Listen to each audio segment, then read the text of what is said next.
Lumbar spondylosis இருந்தாலுமே கழுத்து எலும்புலையும் தேய்மானம் வரும். நான் சொன்ன மாதிரி ஒரு எலும்பு பாதிக்கப்பட்டால் அடுத்த எலும்பையும் கீழே புல் பண்ணி இழுக்கிறதுனால கழுத்து எலும்புலையும் பாதிப்பு வர்றதுக்கு நிறைய வாய்ப்புகள் இருக்குது. சர்விக்கல் ஸ்பாண்டிலோசிஸ் வந்தாலே லம்பார் ஸ்பாண்டிலோசிஸ் வர்றதுக்கும் நிறைய சான்சஸ் இருக்குது. அந்த மாதிரி இருக்கும்போது தான் உங்களுக்கு இந்த மாதிரி இடுப்புலையும் பெயின் இருக்கும், கழுத்துலையும் பெயின் வந்து இருக்கும். இதுக்கு முறையாக நம்ம சிகிச்சை கொடுத்துட்டோம் அப்படின்னா இது வந்து நிரந்தரமாக சரி பண்ணிடலாம். இதுக்கு நீங்கள் ஆப்ரேஷன் வரைக்கும் போகணுன்ற அவசியம்லாம் கிடையாது.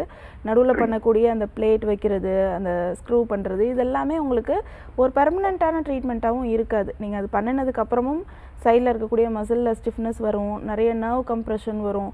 அதுக்கு கீழே இருக்கக்கூடிய சர்விக்கல் போனில் இல்லை ஸ்பைனல் கார்டில் இருக்கக்கூடிய அடுத்த போன்ஸை வந்து பாதிக்கும். அப்போது நம்ம சர்ஜரி பண்ணுறதுமே ஒரு நிரந்தரமான தீர்வாக இருக்காது. இதுக்கு நம்ம ஹெர்பல் ட்ரீட்மெண்ட்டில் வந்து பார்த்தோம் அப்படின்னா ஸ்பைனல் கரெக்ஷன் வந்து பண்ணணும். கழுத்து எலும்புலேருந்து இடுப்பு எலும்பு வரைக்குமே ஸ்பைனல் கரெக்ஷன் பண்ணிவிட்டு எந்த எலும்பில் டிஸ்க் பல்ஜ் இருக்கோ அதை நீங்கள் ஸ்கேன் எடுத்து பார்த்துருப்பீங்க. டிஸ்க் பல்ஜ் இருந்திருக்கலாம், இல்லை டிஸ்க் ஹெர்னியேஷன் மாதிரி இருந்திருக்கலாம், மொத்தமாகவே அந்த நடுவில் இருக்கக்கூடிய டிஸ்க்கு முழுவதுமாக பிதுங்கி வெளியில் வரக்கூடிய ஒரு அமைப்பில் இருந்திருக்கலாம். இந்த மாதிரியான அமைப்பில் இருக்கும்போது அந்த ஸ்பைனல் கார்டை வந்து ஸ்பைனல் கரெக்ஷன் பண்ணிவிட்டு அதற்கான வஸ்தி சிகிச்சை வந்து கொடுக்கணும். இப்போது கழுத்து எலும்பு அப்படின்னா கிரீவ வஸ்தி அப்படின்ற ஒரு சிகிச்சை கொடுப்போம். இடுப்பு எலும்பு அப்படின்னா கடிவஸ்தி அப்படின்ற ஒரு சிகிச்சை கொடுப்போம்.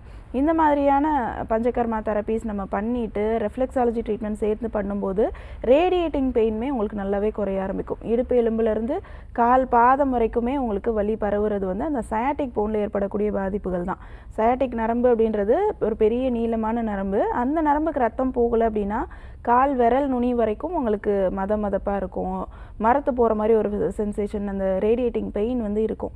அப்போது அந்த பாதிப்புகள் ஃபுல்லாக சரி பண்ணுறதுக்கு நம்ம ரெஃப்ளெக்ஸாலஜி ட்ரீட்மெண்ட் வரையுமே கொடுக்கணும்.